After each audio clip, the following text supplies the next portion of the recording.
Fala galera do primeiro ano, tudo bem com vocês? Bom, a partir de agora, depois da gente trabalhar aí com vocês, a parte de impulso, quantidade de movimento, colisões mecânicas, e depois da gente corrigir e comentar as nossas listas de exercícios que foram feitas, em relação à nossa disciplina, a gente vai dar continuidade agora, numa parte que para muitos é uma parte da física um pouco complexa, A gente fica assim se perguntando, física moderna, teoria da relatividade, como é que eu vou conseguir entender isso? Para que eu tenho que aprender isso, E a gente vai buscar transformar essa matéria em situações que a gente pode ver no dia a dia, coisas que a gente pode até usar, coisas que a gente não usa tanto, mas curiosidades também, e a gente vai tentar refletir um pouco mais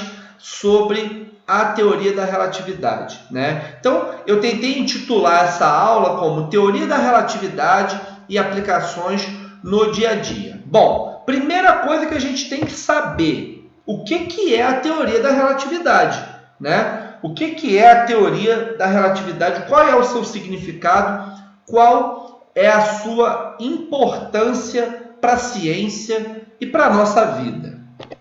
Bom, antes da teoria da relatividade, a física ela estudava o movimento dos corpos, com corpos em baixas velocidades, Só que corpos com velocidades muito grandes, e isso a gente pode considerar velocidades próximas à velocidade da luz, e depois a gente vai mostrar isso de caráter, o valor numérico em si, Se a gente for pensar, por exemplo, num carro de corrida, ele anda a 300 km por hora. É uma velocidade alta, comparado, por exemplo, com a velocidade de uma pessoa caminhando a pé, realmente é muito mais rápido. Mas se eu for comparar essa velocidade, com a velocidade da luz, é uma velocidade muito pequena, Em questão de experimentos, em questão de observações, a velocidade da luz é em torno de 300 mil quilômetros por segundo, não é quilômetros por hora, tudo bem? Então, a teoria da relatividade, aqui ele vem falando o seguinte, a maior figura dessa teoria da relatividade é o Albert Einstein, mas tiveram vários pensadores, vários cientistas que contribuíram para que essa teoria fosse desenvolvida. Até porque a gente não pode encarar a ciência, a física, como uma teoria de uma pessoa só, como uma coisa que só uma pessoa foi capaz de desenvolver, só uma pessoa foi capaz de implementar essa teoria, Então a gente tem que tomar muito cuidado com isso, e até para a gente pensar em outros ramos da ciência, não só na física, como a química, a biologia, a própria história, nada se constrói sozinho, a própria matemática. Então, a teoria da relatividade, ela é formada por dois estudos, a relatividade restrita e a relatividade geral, Esses estudos eles foram desenvolvidos pelo físico alemão Albert Einstein, cujo objetivo da teoria é esclarecer algumas lacunas deixadas pelas leis de Newton. Como eu disse anteriormente, as leis de Newton conseguiam explicar os movimentos dos corpos com velocidades muito baixas. Já a teoria da relatividade veio a explicar o quê? Corpos com velocidades muito mais altas, Então, uma das principais presuposições criadas pela teoria da relatividade é que o tempo não é igual para todos. Calma, ele vai variar de acordo com a velocidade, a gravidade e o espaço percorrido. Essa ideia do tempo ser relativo e não absoluto é uma coisa muito confusa para a gente. É uma coisa que a gente olha assim e fala assim, meu Deus, o que a gente vai interpretar disso? Tudo bem? E uma das grandes descobertas da teoria da relatividade é a velocidade da luz, da sua natureza e do efeito que tudo que presenciamos no universo. Tudo bem? Então, corpos com velocidades muito altas faz com que o tempo ocorra e decorra num valor diferente, e para isso a gente precisa entender o que está acontecendo. Tudo bem?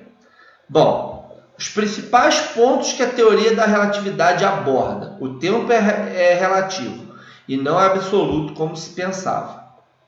O espaço e o tempo não tem como se desvincular um do outro, tá?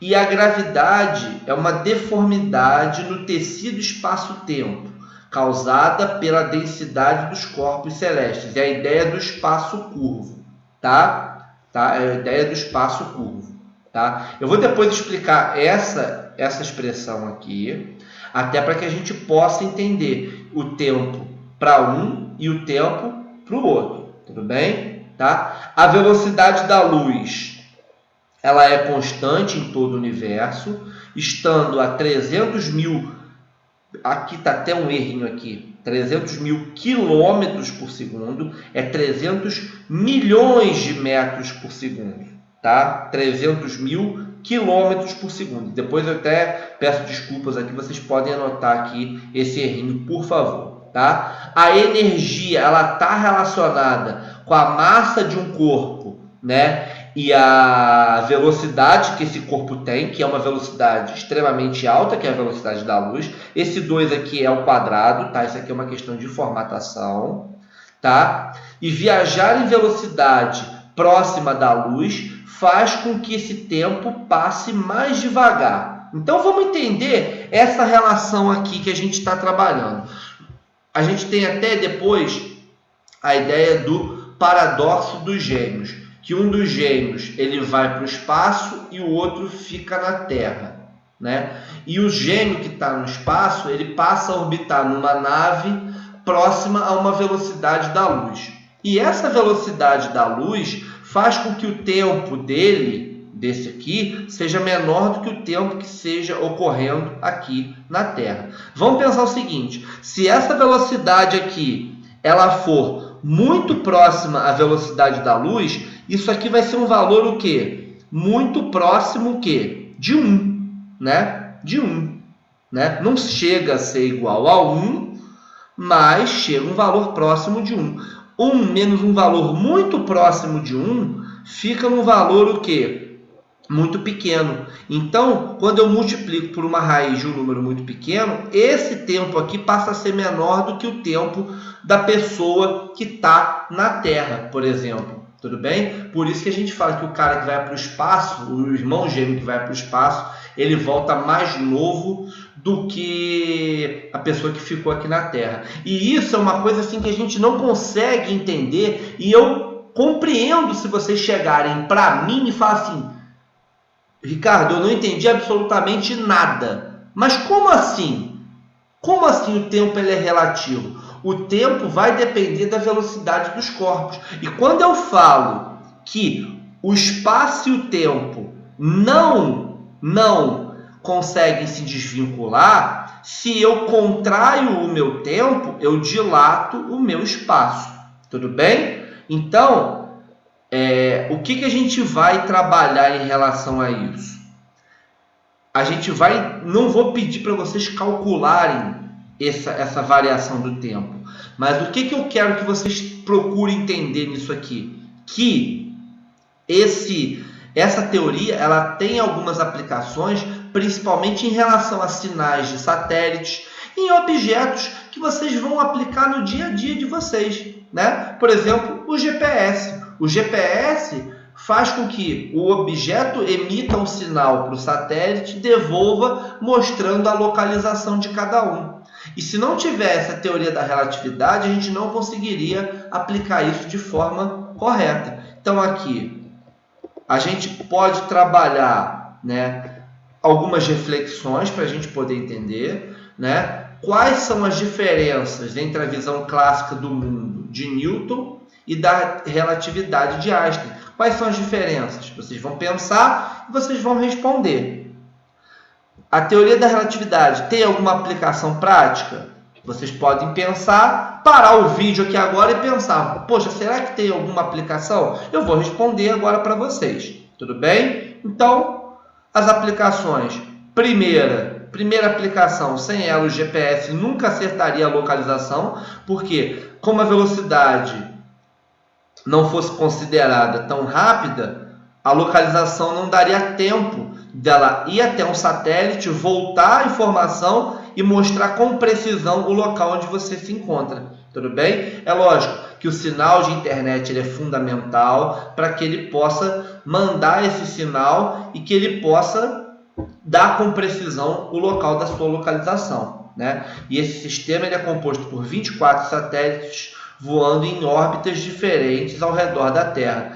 Para determinar posições, os satélites enviam seus sinais às estações terrestres e para as unidades de GPS, como as que você pode ter no celular. Vocês podem ter no celular. E isso ajuda muito, né? Ajuda muito a gente poder se localizar, saber qual o caminho seguir. Por exemplo, a gente quer ir numa cidade desconhecida e a gente quer saber como que isso ocorre. Então, é fundamental para isso. Outras curiosidades em relação aos eletroímãs, né? Eles se atraem ou se repelem por causa da relatividade. Os ímãs eles podem se atrair ou se repelir através das forças magnéticas, né? Apesar de que vocês ainda não viram essa parte de magnetismo, é muito importante que vocês saibam o porquê que ímãs se atraem e porquê que ímãs se repelem, a partir do quê? De um campo magnético gerado pela Terra. Isso vocês vão aprender com mais precisão nos outros anos do ensino médio, tudo bem? Então, assim, só mostrando algumas aplicações para vocês verem que tem finalidade isso. Para que eu estou estudando isso? Tudo bem?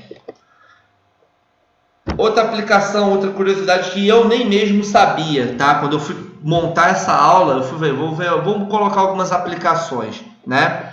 E aqui ele fala que sem a relatividade o ouro seria azul, né? Então, sem os efeitos da relatividade, nós veríamos o ouro azulado e não amarelo dourado que conhecemos. Isso acontece porque a maioria dos metais, né, os elétrons nos átomos se movem em diferentes orbitais, né, em diferentes camadas.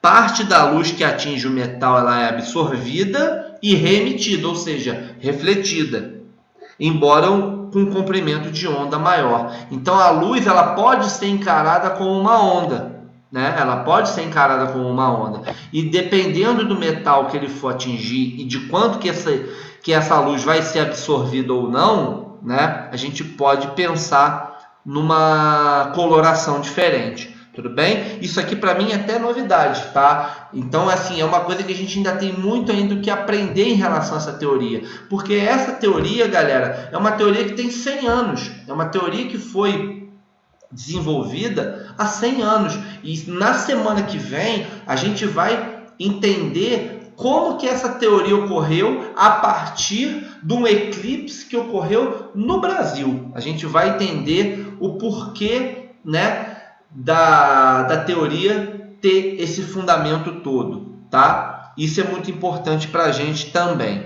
tá? E a outra aplicação, vocês não é da época de vocês, né? Não é do tempo de vocês, mas essas televisões mais antigas, né? Elas eram equipadas com um instrumento chamado tubo de raio catódico, né? Esse tubo ele funcionava utilizando um ímã para disparar elétrons em uma superfície que produzia a luz que era quando era atingido por elétrons, entendeu? Então cada elétron que era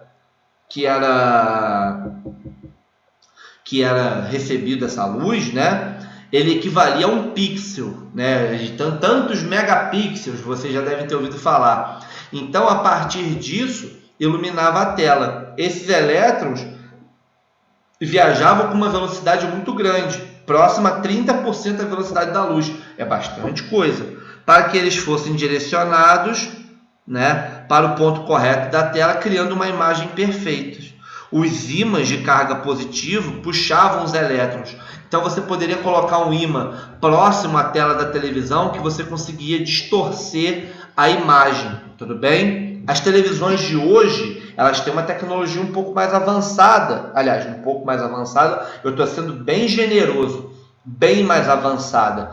Então, esse problema que poderia ocorrer com ímãs sendo atraídos, colocando ímãs próximos à tela, isso não ocorre mais. Então, a relatividade, a física moderna ajuda a entender melhor alguns fenômenos do nosso dia a dia, tá? Então, basicamente é isso, galera. Para a gente poder entender um pouco dessa teoria e a gente poder caminhar um pouco mais dentro de um assunto que às vezes não é muito cobrado no ensino médio, não é muito visto no ensino médio, não é muito cobrado em provas de vestibular, mas é importante vocês terem uma ideia de como que isso é importante para o nosso dia a dia, quais são essas aplicações e como que a gente pode tratar melhor desse assunto, tá bom? Na semana que vem a gente vai discutir um pouco mais, a gente vai mostrar um contexto histórico que envolve o Brasil e essa teoria, tudo bem? Para que vocês tenham uma noção, uma ciência daquilo que a gente está falando em relação ao nosso conteúdo, tá bom? Fiquem bem, se cuidem e até o próximo vídeo, galera!